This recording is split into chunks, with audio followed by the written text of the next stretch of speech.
요한복음 4장 1절에서 4절 말씀. 요한복음 4장 1절에서 4절 말씀을 다 같이 한 목소리로 합독하겠습니다.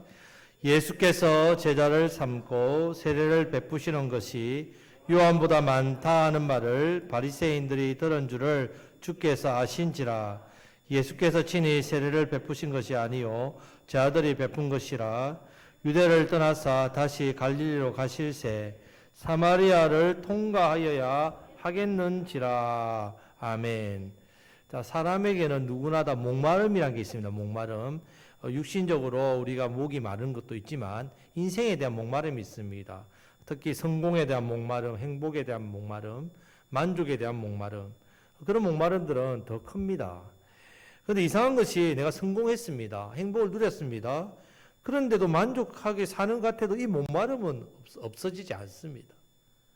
이것에 대한 목마름이었는데 막상 이것을 내가 누리고 있습니다. 성공도 행복도 만족도.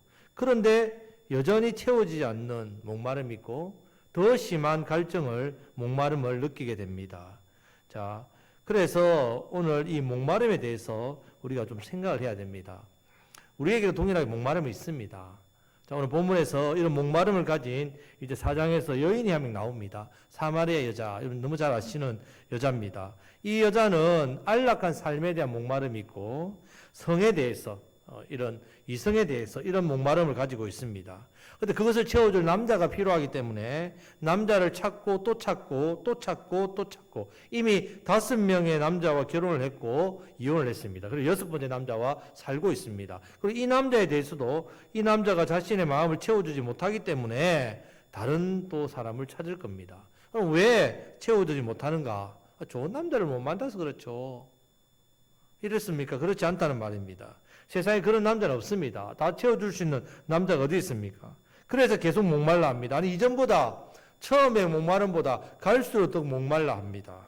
그래서 또 이렇게 헤어져서 7번째 남자를 만날까 생각을 한다는 말입니다. 자, 이 무엇을 말하는가 하면, 자, 우리 인생이라는 게 그렇단 말입니다. 아무리 바꾸어도 만족이 없습니다. 솔로몬이 1,000명의 여인을 아내로 삼았단 말이에요. 아무 소용이 없단 말이에요. 만족이 안 됩니다. 무엇을 말하느냐? 우리 인생 가운데 내가 이 목마름을 채우기 위해서 채워도 안 채워지는 부분이 바로 하나님의 영역이란 말입니다. 우리의 영혼은 영적인 존재이기 때문에 근본적인 목마름이 있단 말이에요. 이 목마름, 이 뻥 뚫린 이 자리, 누구의 자리라고요? 하나님의 자리입니다. 예. 세월이 갈수록 이 자리를 커집니다. 왜 커진지 아십니까? 나이가 들수록 왜 이 자리가 더 넓어진지 압니까? 주님 만날 때가 더 가까이 와지기 때문에 그렇습니다. 그래서 이 목마름은 더 심각해집니다. 만족감이 없는 그 자리는 성령님의 자리입니다. 성령님으로 채우지 않으면 우리는 이 목마름을 절대로 우리 인생 가운데 채울 수가 없습니다. 하나님께서 이런 목마름과 족함이 없는 인생인 것을 아시고 성령님을 선물로 주셨어요. 그래서 선물로. 우리가 세상에 좋은 것들 아무리 채우고 아무리 넣어도 절대로 만족함, 목마름을 채울 수 없기 때문에. 그런데 이 자리를 누가 들어오시면, 성령님만 들어오시면 다 채워집니다. 너무너무 놀랍게 채워진단 말입니다.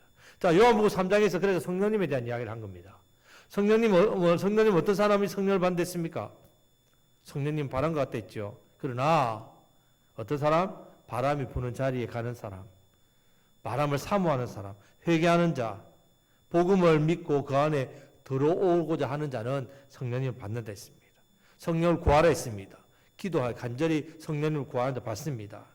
자, 지금 예수님께서 유대에 유월절을 지키려 갈릴리에서 예루살렘 왔습니다. 원래 갈릴리에 계셨단 말이죠. 근데 유월절을 지키려고 예루살렘 성전에 와서 성전 청결도 하시고, 그리고 밤에 니고데모를 만났고, 거기서 복음을 전했고, 그리고 요단강으로 가셔가지고 세례요한 근처에서 세례를 베풀 때 사람들이 누구에게 더 많이 갔습니까?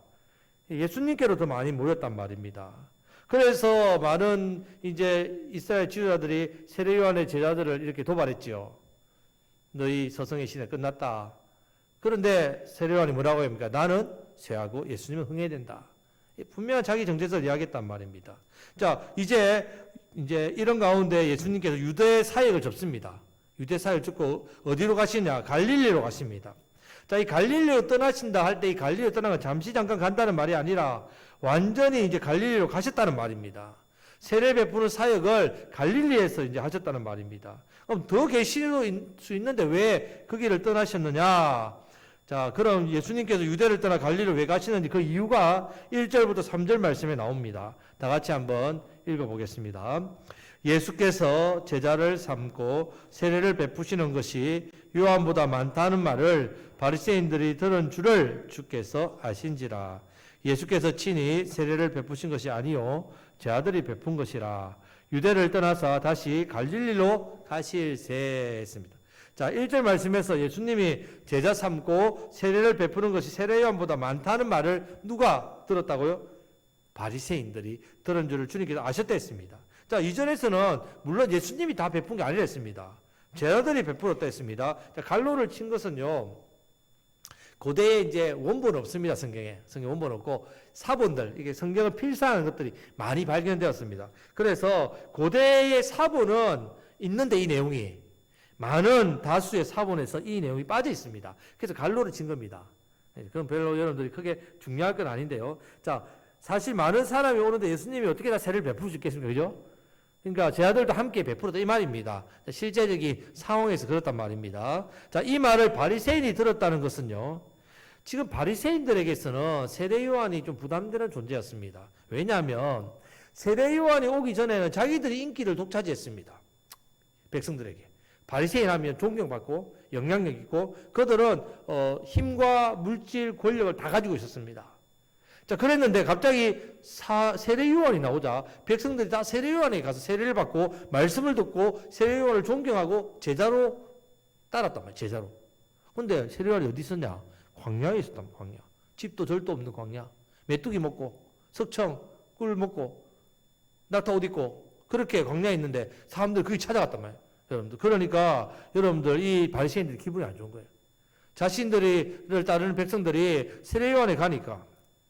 자, 그래서 세례 요한이 전한 말씀 한마디 한마디에 백성들이 회개하고 변화되어서 세례 요한을 통해서 부흥의 역사가 나타나요. 막 사람들이 변화됐습니다.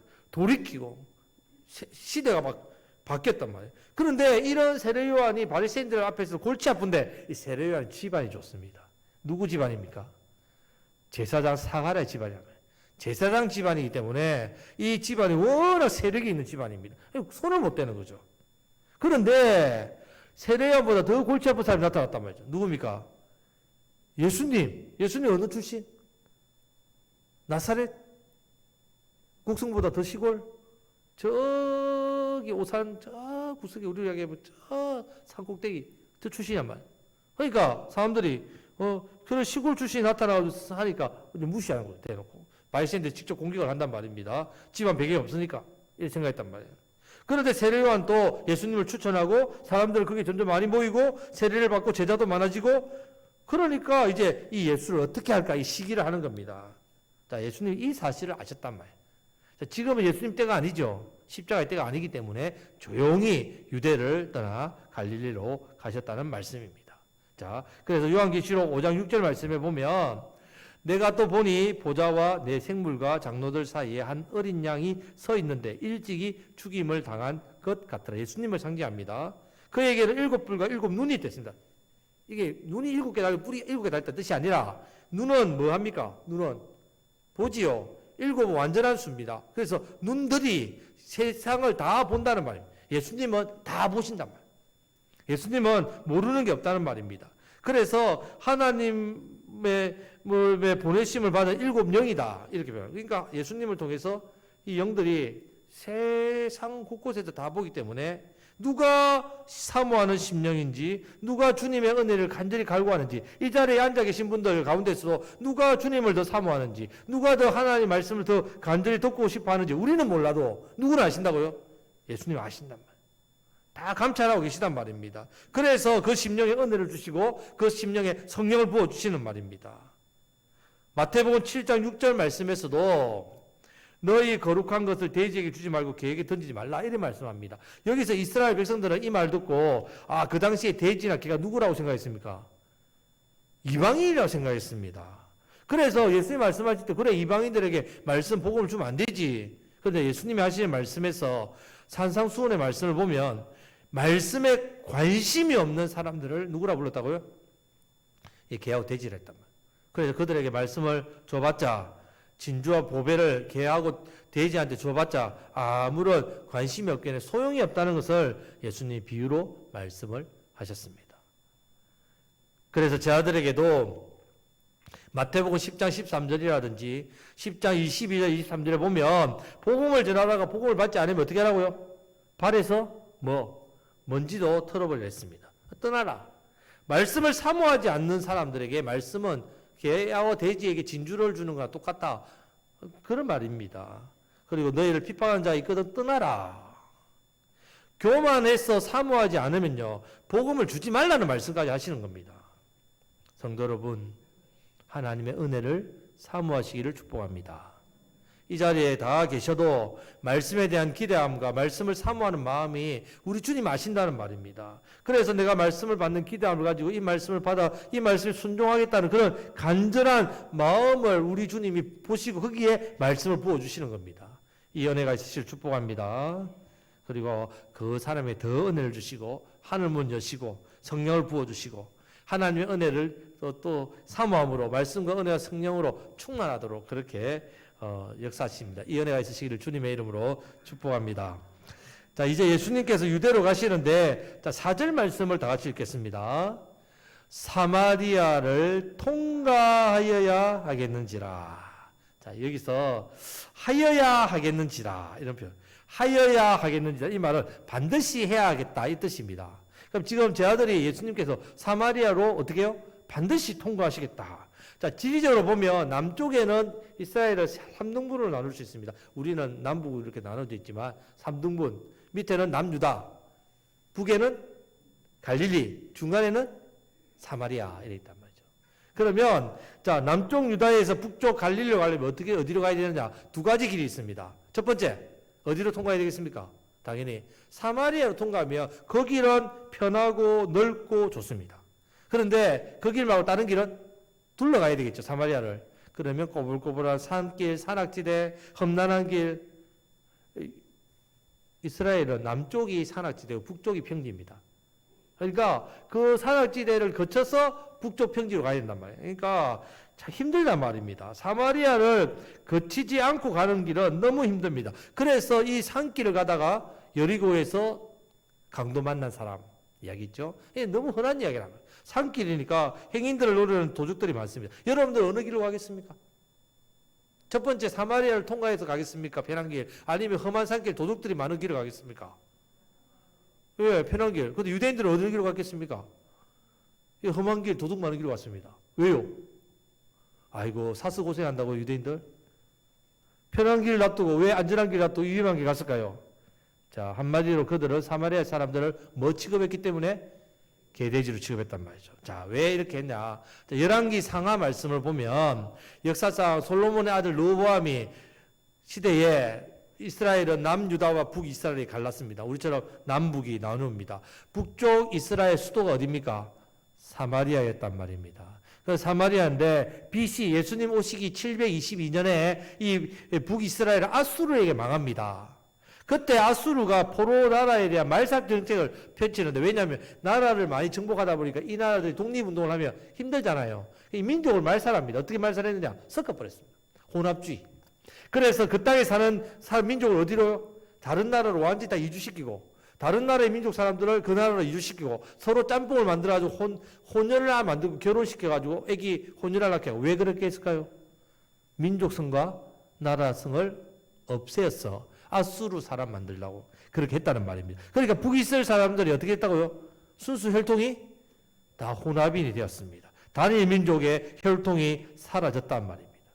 그런데 유대인들은 선민사상, 우리도 5천년 한민족이라 이렇게 이야기하는데, 선민사상, 하나님 백성이라는 혈통을 아주 강조했습니다. 그럴 때 볼 때 유대인들, 남유다 사람들은 혈통이 안 변했습니다. 그런데 북이스라엘 10개 지파 사람들은 어떻게 했다고요? 섞였단 말이에요. 그러니까 그들이 볼 때는 유대인이 아니란 말이죠. 이방인이란 말입니다. 섞였기 때문에. 그래서 이방인을 여기서 그들과 교제하지도 않고 단절하고 지냈단 말입니다. 서룹바벨 성전을 지으려고 할 때도 사마리아 사람들이 우리도 같이 좀 짓자, 우리도 헌신하겠다 그랬을 때 그들이 딱 보니까 눈이 파랗고 노랗고 머리 색깔 이상하고 우리가 다른 거예요. 그래서 어떻게 합니까? 너는 이방인이다. 이방인이 무슨 타 종교를 가진 이방인이 왜 우리의 성전을 짓는다. 그들을 몰아냈습니다. 같이 지으면 얼마나 좋아요. 재물이나 힘이 다 드는데 그들은 어떻게 하냐. 돈을 내고 제발로 오는 사람도 쫓아냈단 말이에요. 유대인이 아니라고 배척했단 말이에요. 사마리 사람 억울하죠. 그들이 뭐 하고 싶어서 했습니까? 나라가 약해가지고 망해가지고 악수로 때문에 섞였는데 왜 우리한테 우리를 개돼지 취급하고 피해자로 만드냐. 그러니까 유대인들에 대해서 또 자기들도 열받으니까 거절했단 말이에요. 그리고 순수 혈도 유대인들 말고 우리가 진짜 예배다. 그래서 사마리아 성전을 짓고 거기서 예배를 드리는 게 참 예배다. 이렇게 했다는 말이에요. 자, 이런 가운데 결국은 500년 이상 원수지간으로 골이 깊었습니다. 같은 민족인데. 자, 그래서 이런 원수지간에 있는 골이 얼마나 깊었으면 유대인들은 절대로 사마리아 지역으로 어떻게 해요? 아예 가지를 않았단 말이에요. 아예 그 길을 가지 않았단 말이에요. 자, 이런 사회적인 분위기에 예수는 유대인이죠. 유다 지파 사람이니까. 순수 혈통입니다. 그런데 예수는 유대인이니까 당연히 어디로 가셔야 됩니까? 사마리아로 가면 안 되고 돌아가야 됩니다. 그런데 예수님 뭐라고 하신다고 지금? 사마리아로 가야 되겠다 하시는 거예요. 예수님이 갈릴리 가기 전에 빠른 길로 가실라나? 좀 빨리 갔으면 좋겠나? 왜 예수님이 그렇게 하시지? 이렇게 되는 건 아니라 그곳에 누가 있기 때문에? 누가 있습니까? 사마리아에. 수가성에 한 여인이 있다면 목마른 영혼이 있기 때문에. 이 한 영혼을 위해서 예수님께서 그런 모든 비난, 공격을 감수해 가면서까지 어디로 가고 계시다고요, 지금? 사마리아로. 누구 때문에? 수가성 한 여인 때문에. 이름도 모릅니다. 우리 예수님 그런 분이시란 말이죠. 저와 여러분들 세상에 이름도 빛도 없는 여러분들 얼마나 이름을 알립니까? 저는 유튜브에 검색하면 제 이름 나옵니다. 설교를 많이 올려가지고. 여러분 이름도 없는 우리인데 예수님 어떻게 합니까? 우리 각자가 다 찾아오셔서 내가 너를 사랑한다. 내가 너를 십자가에서 나를 건졌다. 한 명 한 명 다 이름을 불러주시고 계시지 않습니까? 예수님께서 이런 잃어버린 영혼을 위해서 이 사마리아 땅 그 시대의 문화와 그 시대의 어떤 사회적 배경이나 이런 것들 다 무시하고 온갖 비난을 다 감내하면서까지 사마리아로 갔다. 저희들도 이해가 안 되죠. 하지만 예수님 가시니 따라갔다는 말입니다. 성도 여러분, 우리 예수님께서 어떤 분이십니까? 사람의 메모와 사람의 지위, 사람의 능력 이런 게 관심 없습니다. 지금 유대는요, 오늘날 우리 대도시와 비슷합니다. 대도시에는 사모하는 영혼이 없으니까 하나님 거기를 떠나셨다. 예수님께서. 유대가 얼마나 그 큰 도시입니까? 그런데도 예수님 거기를 떠나시면 왜? 사모하는 영혼이 하나도 없었어. 그런데 사마리아에 왜 가신다고요? 목마른 영혼이 한 명 있었어. 예. 여러분, 우리 예수님 어떤 사람을 찾는지 사방을 두루다니면서 다 감찰하신댔습니다. 지금도 찾고 있다면 어떤 사람을 찾는다고요? 예, 목마름. 예수님을 사모하는 자를 찾으신단 말이에요. 성령님을 갈급한 사람을 찾으십니다. 사마리아는 누가 봐도 개돼지 취급하는 곳인데 그런 거 상관없다는 말입니다. 예수님께서 그렇게 마음을 두고 만나는 사람은 엄난하기 짝이 없는 수가성의 한 여인이었다. 늘 동네 사람의 눈길을 피해가지고 정오에 물 들어오는 여인. 왜 정오에 물 들어올까요? 이 땡볕에. 사람이 없으니까요. 사람 있으면 비난하잖아요. 그래서 그거 소리 듣기 싫은데 물은 먹어야 되고. 그 예수님 만나자마자 네 물 안 떠도 된다. 영원할 목마르지 않는 물 주겠다니까. 예수님 저에게 주세요. 다시는 이곳에 물 떠오기 싫어요. 이렇게 하지 않습니까? 그런 여인을 찾아오시는 예수님. 예수님께서 이 여자가 예수님만 만나기만 해도 사모할 자였다는 걸 아셨다는 거죠. 예수님만 만나야 돼 물동이를 버리고 어디로 간다고요? 동네에 뛰어가서 메시아 만났다고. 그렇게 사람 만나기 싫어가지고 정오에 물도로 여자가 예수님 만나고 변화되면 어떻게 한다고요? 이 물동이를 버리고 마을에 가서 예수님 만났어요. 와, 여러분 얼마나 감격스러운지 모릅니다. 이런 사람이라는 것을 너무 잘 아셔서 그 사모하는 영혼을 찾아 사마리아 땅으로 가시는 예수님. 오늘도 저와 여러분들을 찾으십니다. 갈급한 마음으로 예수님을 사모하시기를 축복합니다. 성도 여러분, 지금 우리에게도 바로 말씀을 사모하고 하나님의 은혜를 사모하고 성령님을 사모하는 마음이 있어야 됩니다. 이런 우리의 심령을 찾으신다는 사실을 아셔야 됩니다. 예수님의 마음을 아시기를 축복합니다. 예수님께서 어떤 사람을 찾고 계신지를 깨달으셔야 된다. 오늘 이 시간을 통해서 예수님이 어떤 사람을 찾고 계신가, 이것만 여러분들이 깨달아도 됩니다. 목마른 사람을 찾습니다. 말씀을 맺겠습니다. 예수님께서는 그 사람들이 많은 유대를 떠나서 갈릴리 시골로 가시면서 그 시대의 사람들 상종하지도 만나지도 않고 그 마을에 들어가지도 않고 의지하지도 않고 오직 사마리아로 가고 계신가? 왜? 거기에 누가 있기 때문에? 목마른, 예수님을 갈망하는 목마른 수가성한 여인이 있기 때문에. 세상적으로 보면 무시당하고 외면당하고 손가락질 받고 있는 사람들을 눈을 피해 사는 수가성 여인, 그 여인을 위해서 갑니다. 자신의 목마름을 남편으로 채우려고 했지만 채워지지 않아 더 목말라하며 하나님에 대한 사모함이 있고 예수님만 만나기만 하면 되는 영혼인데, 그래서 예수님 찾아가 주신단 말이에요. 성도 여러분, 오늘도 우리 이런 사람을 예수님 찾으십니다. 저와 여러분들이 가져야 될 마음입니다. 저와 여러분들이 이런 마음을 가져야 됩니다. 말씀을 사모하시기를 축복합니다. 은혜를 사모하시기를 축복합니다.